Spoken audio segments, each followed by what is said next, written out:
All right, guys. Well, it is February 26th, and I'm heading off to the movie theaters to see. Oh, wait, hold on a second. My phone's ringing. Oh, who is this?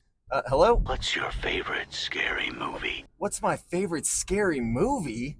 Well, it's definitely not Scream. I'm sorry, that's the wrong answer. But that is not stopping me from going to the fan event right now to see the brand new Scream 7. Now, I wouldn't say that I'm not a fan of the Scream franchise. I just never really grew up watching them. I actually didn't even see the first movie until late last year. The first Scream movie I ever saw was Scream 4 when I snuck into the ending at the movie theater while it was back in theaters, and I got to see the last like 15 minutes. And then I did end up seeing Scream 5 and 6, which I did like. And I gotta say, I am bummed that they are not following that same direction that they were in those two movies, because I did definitely get invested in those characters. But I guess we're gonna have to see what they're doing now. I didn't really check out too much of what this movie's supposed to be doing. I know they're bringing back Neve Campbell, and I know that she's got this arc that she's going on, and I guess they're chasing after her again, so that should be something. But for me, not being a super rabid fan of this franchise, I have a feeling I'm probably going to go into this movie and I'm going to like it, whereas other people are going to absolutely hate it. We'll see what happens. But as long as they put Matthew Lillard in here and it wasn't just a tease, I think that would be pretty cool. So anyways, we're off to the theater. We're going to see Scream 7. I'll let you guys know what I think when we get done.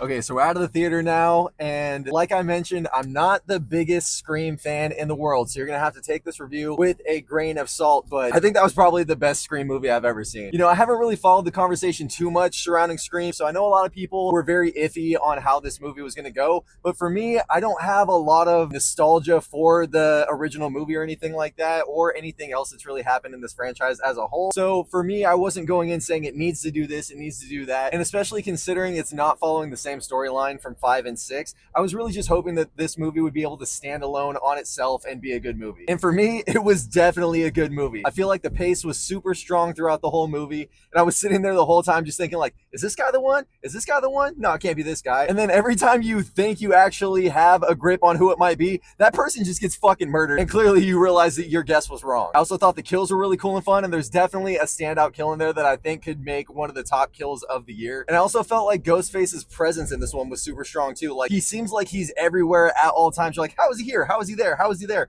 He's everywhere all at once, and it's absolutely insane. And I also think that they were really careful with some stuff in here too, like giving small little clues away that make you think you know who Ghostface is, and then just ripping those away because they were too easy and totally expected. So I definitely like that aspect, because there was never a time where I was fully certain of who it was actually going to be. Yeah, with that being said, that's going to be all for now. I really fucking enjoyed this movie, and we did go on the fan event night, and everybody in the theater was like clapping all throughout the movie and stuff like that. So I think there's a lot of good fan service in this movie. If you're a diehard fan, you're definitely going to like. So if you're thinking you might be on the fence about wanting to go and see this movie, just fuck it, go out and see it. It was awesome.